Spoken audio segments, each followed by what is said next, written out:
Hello. I hopped on before I really realized that I was on.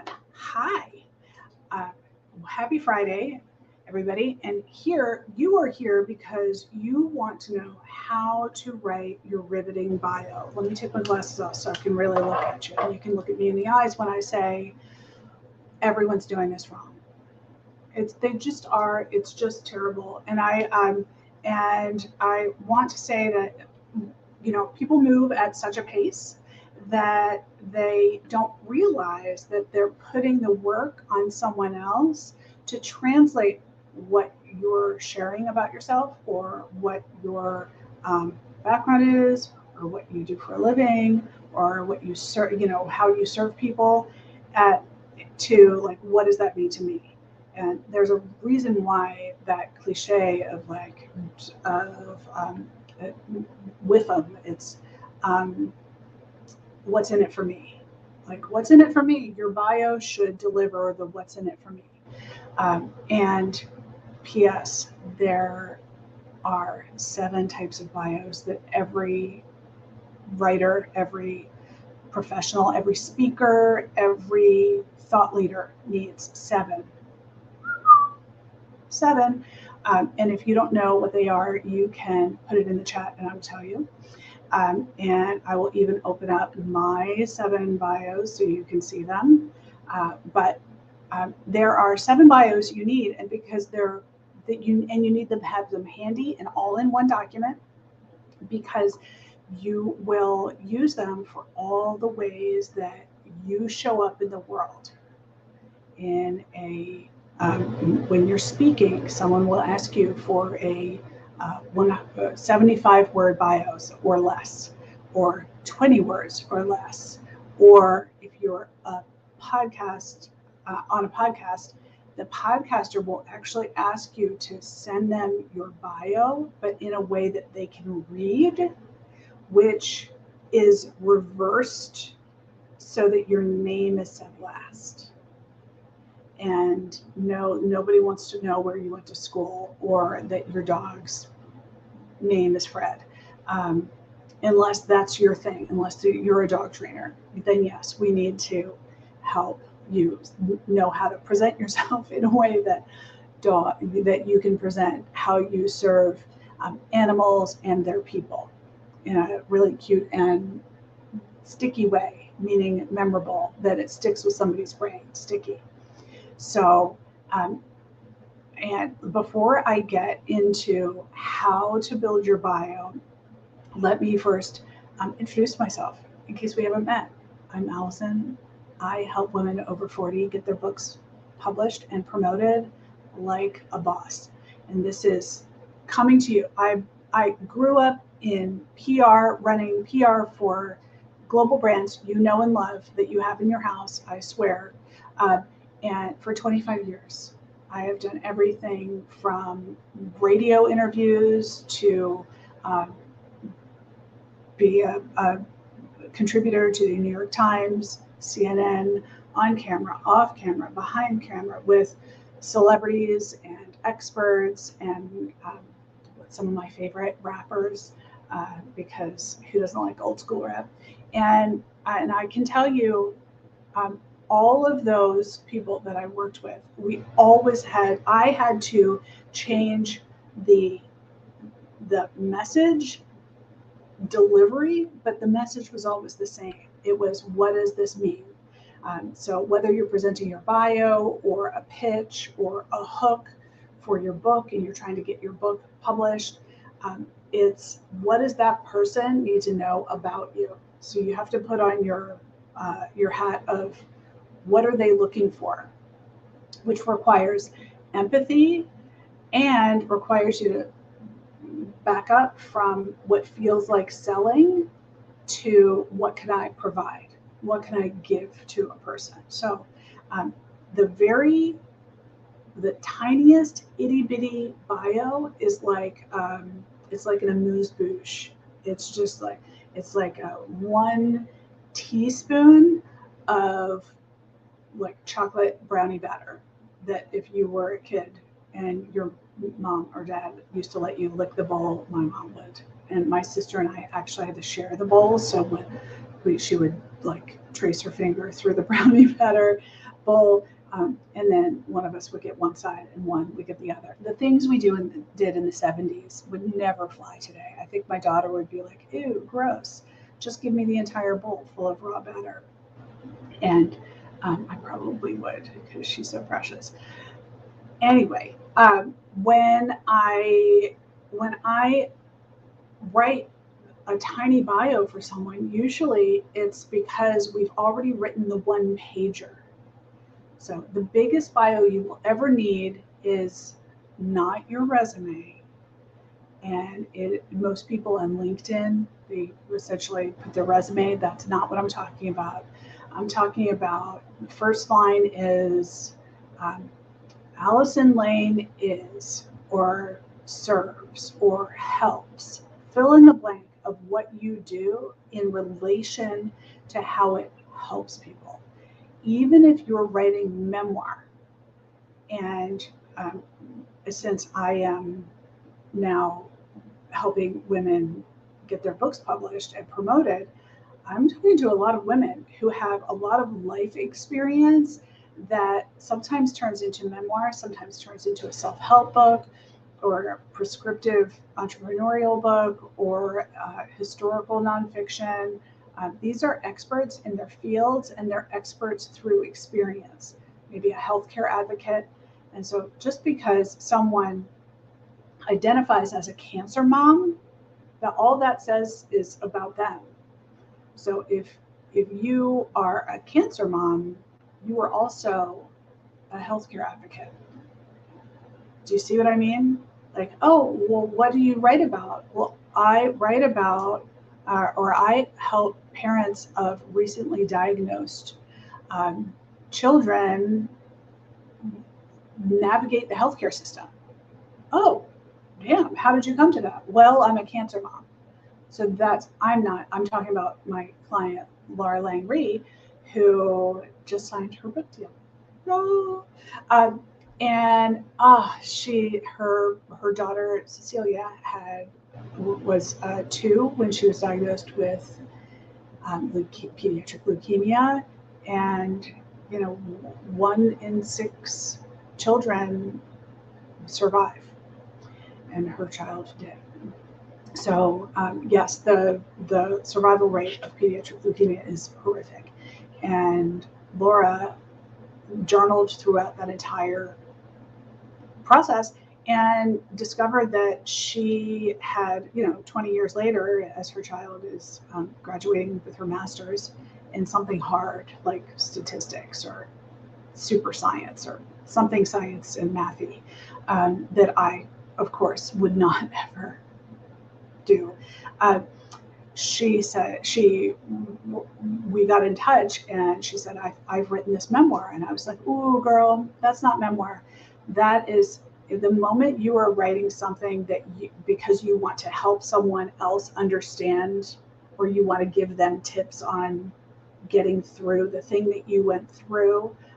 That's not memoir. It just means that you have a great storytelling, but you have written a self-help book, like a healthcare primer, because the moment from the first hour after your child is diagnosed, I learned all of this from Laura, that's the time when you start Googling, like on Amazon. What do I need to know? Where are the resources? Because P.S., the hospital does not provide those for you.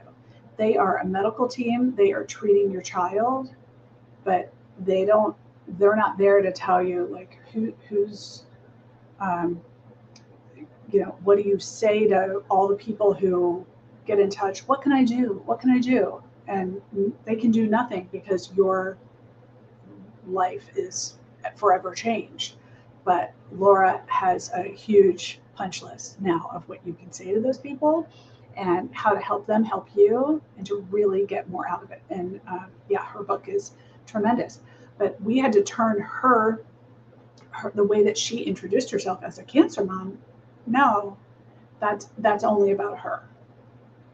She helps parents of children recently diagnosed with cancer navigate the healthcare system so that they come out on the other side with their marriages and friendships and relationships intact. And what she says is so their children don't become assholes in the process, because those are her words. And so that's so much more meaningful, right? And then her entire bio supports that and tells that story, the one pager. But now she's consulting for major pediatric hospitals, and which when she was a member of the Buzzworthy Lab, which is my 3-month program, if you are looking for support to build your book proposal or promote your book or pitch media and you want expert guidance along the way, DM me or comment here or send me a private message. I'm at Allison Lane Lit everywhere. And that is something that we did for Laura. She had this story, but she did not have she had not contributed to, she had not been on any podcasts. She had not consulted or contributed to any hospital newsletter or magazine or anything. And in the short time of probably it was like 3 weeks, we put all of her assets together, including her bio, a pitch letter, sent them to the major hospitals, the Mayo Clinic, St. Jude's, and some others, and pitched some ideas that she was going to write. And they all came back and said, we'd like you to do more. We'd like you to consult with us. Now she's the editor of one of their patient advocate magazines. And she has a full-time job. She doesn't have a time to like dive in and learn how to be a PR person. She's a teacher, a full-time educator. So sometimes you just got to get help. So if that's you, if you think, oh, I do need help, please get in touch because I would love to help you. So back to let's talk about this bio of, if you only have 2 sentences to say what you do, you really want to turn that into in your head to how I serve, or even if you're writing memoir, because I'm thinking about one of the memoirists who's in the Rock Your Book Proposal Live program right now. And when you're writing memoir, the default is to say, I'm writing about the time when. Nobody cares about that. They don't want to know your story yet. They want to know how what you're writing about relates to them. So instead of writing about the plot or what happened to you, you write about the lessons or the themes. So I'm not talking about themes like, I don't know, like there are a lot of squirrels in your book. No, you might be writing about our connection to wildlife. That's a theme. Squirrels is not a theme, unless you're like a squirrel expert, which I'm not saying that you're not. You could be. So that's a theme. Our connection to wildlife as it relates to living in semi-urban areas. That is helpful to know that you might write about, you help people get connected to and access to wildlife even when they live in semi-urban or urban areas. Wow, that's so interesting. Well, what are you writing? Then you can say, I'm writing a memoir that's based on my time, I don't know, window washing through New York City, and how I, as a rural gal, made sure that I had access to wildlife, because P.S. wildlife is everywhere. And that it welcomes somebody in and also makes them lean forward, because then they're learning about how what you did then relates to them. So when I say a feeling or behavior in that first paragraph, you might be writing about,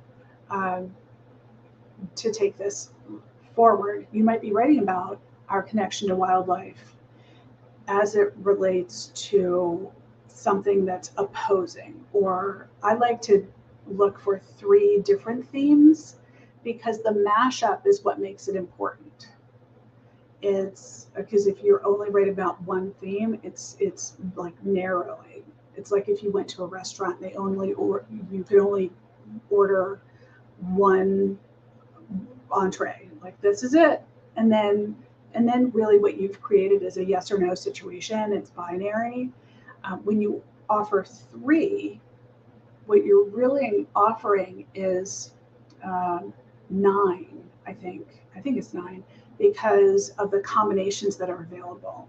If I tell you 3 things, you might like 1 or 1 and 3, or 1 and 2 together, or maybe 2 is your most important with 1 as a tiny backup. Or you see what I mean? Then people get to choose, like, oh, I really like that. Like, I am a marketer and PR pro by trade. I choose to work on getting women published. So I write about being your best marketer when you're a woman over 40 and you have expertise that needs to be, or wisdom that needs to be in the world. So I'm not just writing about marketing, because that's just one track. I'm writing about and elevating women's voices. That's my jam and my jelly. So if that's you, get in touch. Don't be a stranger. The 7 bios, and I said I was going to give these to you. So we're running out of time, so I'm just going to jam through. Okay. So you have your big one. That's the 1 page only. Do not write your bio. If it spills onto the 2nd page, then it's too long, because nobody wants to read that. It's too long. Then you have your, so let's call that the medium. It's really not long, but it is the biggest one. It's medium. Then you have your one that goes on the website. And it is probably half that size. Nobody wants to read your whole bio ever, almost ever. So, but it's good to have it written, because then you can pick and choose from it. So then you have the one that goes on your website. It is much more focused on what you offer or what you stand for than it is your background of where you went to school or where you live now. Then you have the 3rd one is your podcast intro, or if you're speaking at a conference, your conference intro, and that is written where your name is said last. Like my next guest is an advocate for women elevating their voices and getting published and promoted. Welcome, my next guest, Allison. Do you see what I mean? And so that's 1, 2, 3. Then there's 4 goes on your social. 5 is what you use in pitch letters or your query letter when you're querying agents or publishers. Query is a fancy name for pitching your book. It's stupid, because the query is a verb and a noun, because your query letter sometimes is also referred to as the query. So really, you could say that I'm querying you with my query. It makes no sense, but whatever. Then you have your social profile, and then you also have your one-liner that goes at the bottom of any article that you write. And usually it's really 1 line, and each of these should bring someone back to you.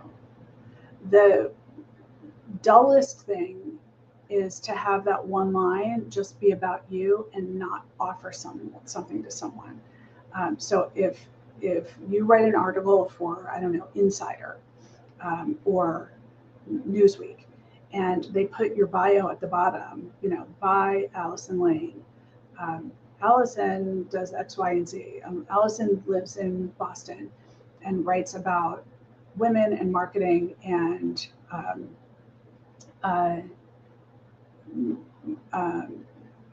speaking your mind. That closes the door to people because then they don't know what to do next. A smart bio offers someone a way forward, like you're the host and you're showing them, here's an option, where to go next. So I might have listed social twice. So there's the one-liner, social, the pitch letter. I know. The fourth one is the written the written introduction that you share with someone else so that they can introduce you to someone. That's sort of medium, but the message is more relevant. Like, I'd like to introduce you to Allison. She does this, or she helps this. Her background is this, or she's been published here, here, and here. So you want to adjust that to the person that is the end recipient of that email. So that's the 7. If you want help writing all of that, give me a holler. If you are already in the Buzzworthy Lab, you have access to all of my trainings and my template, and I show you all my stuff. At the very least, you should get my essential bio package, which includes everything that you could possibly need to keep track of. When someone says, can you send me your photo and your socials and what should I ask you, or a picture of you, that's all right on the resources page of my website. So let me put that in the comments. I'm going to move this real quick. https://lanelit.com/resources, and you will see the essential bio package. You can use it if you're an author or a speaker or an advocate, or I use it submitting to podcasts, and also I speak, but it saves so many hours of hunting and pecking for what's the latest thing I said about myself. Like, nobody has time for that. It's nuts. So whenever I can, I develop shortcuts and hacks for myself, and I'm happy to share them with you because we have to help each other. So I hope this has been helpful. Write your bio so that you know that you are speaking and offering something to someone else. They're not really asking about you. What they're asking is, can you tell me how what you do relates to me? Every time. If you just talk about yourself, I'm a book coach and a marketer, that's like doing a mic drop and being like, but bam, don't you care? No, people don't. They don't. They want you to tell them, and here's how it relates to you. So I will see you Monday for more live goodness. Until then, have a great weekend.